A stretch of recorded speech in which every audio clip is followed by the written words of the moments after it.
Hello friends, আপনি যদি কোনো মেডিসিন শপের ওনার হন আর আপনার শপে থাকা শিডিউল এইচ, শিডিউল H1 বা নার্কোটিক মেডিসিনগুলোর রিপোর্ট আপনার ড্রাগ ডিলারকে দিতে হয়, তাহলে সেই রিপোর্ট কীভাবে বার করবেন সেটাই আজ আমরা প্রপার প্রসেসে দেখব এবং শিখব।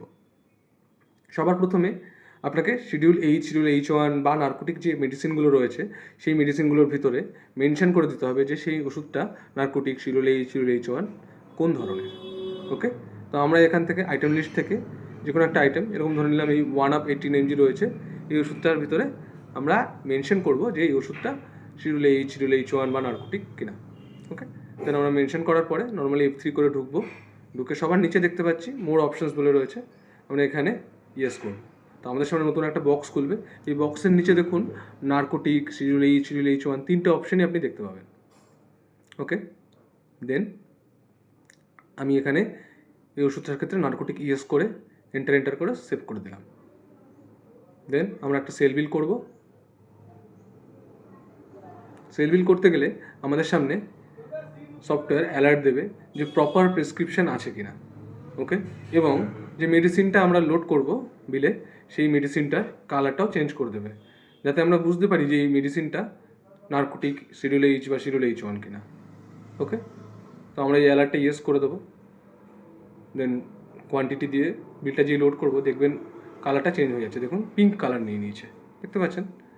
তো আমাদেরকে সফটওয়্যার নানাভাবে অ্যালার্ট দেয় যে এই ওষুধটা শিডিউল এইচ, শিডিউল H1 বা নার্কোটিক কিনা। ওকে, আমরা নর্মালি কন্ট্রোল W দিয়ে সেভ করে নেব। আমরা এবার বিলটা দেখে নিই যে কীরকম হয়েছে। তো নর্মালি বিলের মতো, নর্মাল একটা বিলের মতোই হয়েছে। তো সেক্ষেত্রে আমরা এবার রিপোর্ট দেখব। আমাদের সেল করা হয়ে গেছে, তো আমরা রিপোর্ট কোথা থেকে দেখব সেটাই হচ্ছে আমাদের মেইন কনসার্ন। তো সবার প্রথমে আমরা দেখুন রিপোর্টস থেকে ডিপার্টমেন্টাল রিপোর্টস, এবং এখানেই দেখতে পাচ্ছেন, দেখুন তিনটে প্যারামিটারই আপনারা দেখতে পাচ্ছেন, schedule H, schedule H1, narcotic তিনটেই। তো আমরা ওই ওষুধটার ভিতরে নার্কোটিক করেছিলাম, সো সেক্ষেত্রে আমাদেরকে নার্কোটিক রিপোর্টটাই নিতে হবে।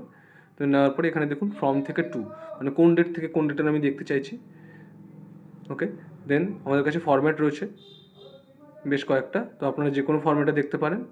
যে ওখানে এন্টার করে ভিউ করলেই আমরা এই রিপোর্টটা এখানে দেখতে পাবো। এখানে পুরো ডিটেলসটা আপনি দেখতে পাচ্ছেন, রেট, কোয়ান্টিটি, ডক্টর ডিটেলস সমস্তটা আপনি দেখতে পাচ্ছেন। চাইলে আপনি নর্মালি PDF আইকনে ক্লিক করে পুরোটা একসাথে দেখতে পারেন GUI ভিউ করে। আর যদি এই রিপোর্টটার আপনার PDF দরকার হয়, PDF আইকনে ক্লিক করে PDF-এ ক্লিক করলেই আপনি এখানে দেখতে পাচ্ছেন PDFটা। এটা আপনি চাইলে আপনার ড্রাগ ডিলারের সাথে শেয়ার করতে পারেন এবং দিয়ে দিতে পারেন। এবং এই সেম প্রসেসে আপনি narcotic, schedule A, schedule H1 প্রত্যেকটারই আপনি রিপোর্ট বার করতে পারেন। তার জন্য আপনাকে মেনশন করে দিতে হবে প্রত্যেকটা আইটেম, প্রত্যেকটা narcotic schedule H, schedule H1 আইটেমের ভিতরে যে সেটা ওই ক্যাটাগরিগুলির মধ্যে কোনো ক্যাটাগরির ভিতরে পড়ে কিনা। দেন আমরা চাইলেই রিপোর্টস, সেখান থেকে ডিপার্টমেন্টাল রিপোর্টস, সেখান থেকে আমরা চাইলে যে কোনো একটা প্যারামিটারের উপরে narcotic, schedule H, schedule H1 যে কোনো একটা প্যারামিটারের উপরে আমরা চাইলে রিপোর্ট বার করে নিতে পারবো। আজ এই পর্যন্তই। আরও জানতে চোখ রাখুন মার্গ ERP ইন বেঙ্গলিতে।